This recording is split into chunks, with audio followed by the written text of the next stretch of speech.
Okay, so what do you feel is the best educational preparation for this career? I think first and foremost, no matter what you're doing, read, read, read, read.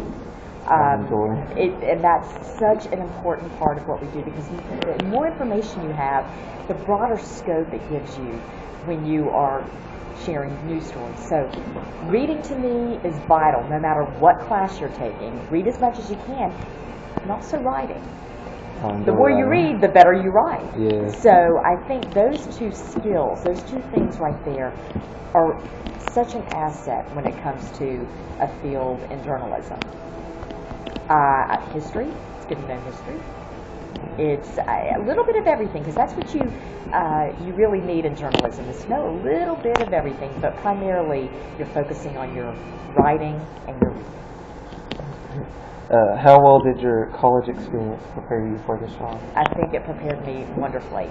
I knew early on, when I was probably about your age, that I wanted to be in the news somehow, some way. But it was when I was in college that I had an internship at a TV station, and that is when I knew I wanted to do broadcast news. But while I was in college, a lot of my courses really focused on reading and writing, just like I shared with you, and it really gave me just a real good sense of what was to come. How do you decide what gets top priority when scheduling your time? I think it's kind of twofold. I am a mom first, and then of course I'm a Channel 10 employee.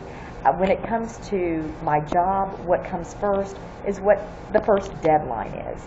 This is an industry, this is a business where it's based on deadlines. We have a deadline when it comes to writing a story for it to be ready for a newscast. I have many deadlines throughout the day. My deadline, first one, is at 4 o'clock for the 4 o'clock news, then at 5 o'clock for the 5 o'clock news, 6 o'clock, 10 o'clock, and 11 o'clock. So that's how I prioritize. What is the deadline coming up? What do I need to do to prepare for it?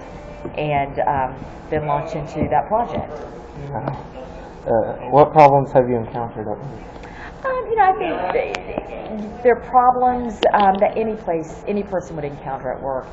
Sometimes it's the technical problems. Sometimes there are some issues with our equipment that make doing our news challenging. Sometimes there aren't enough photographers for me to go out and do a story, say, when I want to.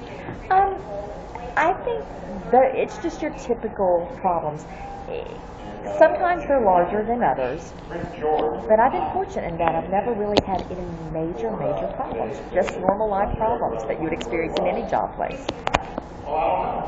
What is a typical career path in this job function? Okay, I think the typical career path is once you've gone, while you're in college, getting a degree, be it in journalism, be it in English, history.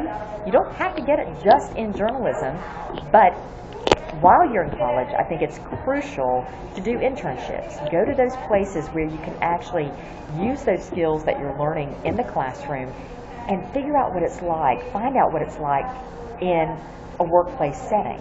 Like I told you, I did an internship at a TV station, so I was able to take what I learned in the classroom and employ it in a newsroom. Did that my junior and senior year in college, and then I knew I needed to get a job. So I went to every small market in the Southeast with a resume in hand and a videotape of my work in the other, and I handed them to news directors at different small TV stations, and I said, please hire me. And I went to a lot of different stations. Finally, after a lot of rejection letters, I finally got an offer at WJHL-TV in Johnson City, Tennessee. And so it took a lot of work and commitment, and it was a situation where sometimes I would get discouraged, but I never quit.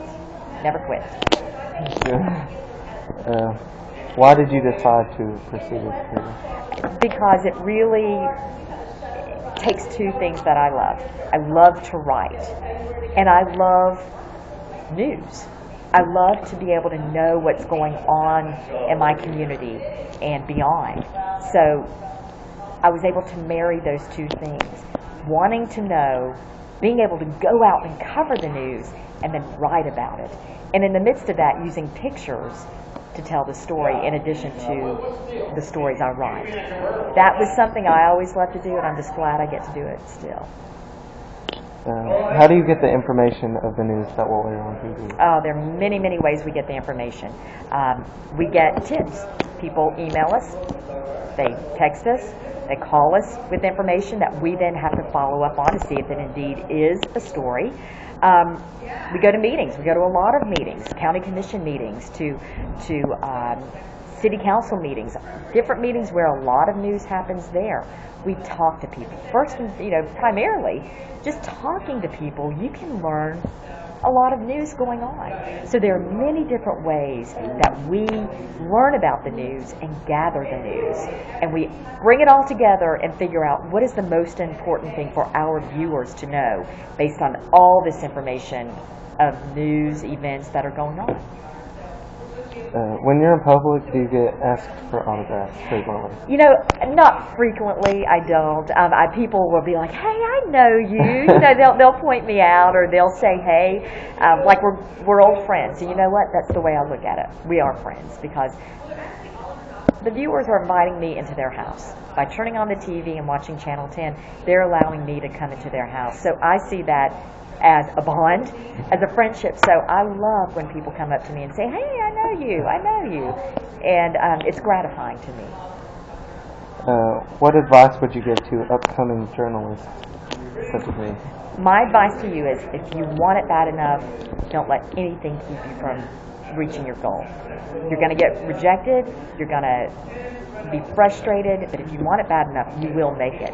Number 2, be willing to learn and grow and take on new challenges and learn new things. Because this is an industry that is constantly changing, and you hear a little Live at 5 at 4 going on right here. Sorry, folks.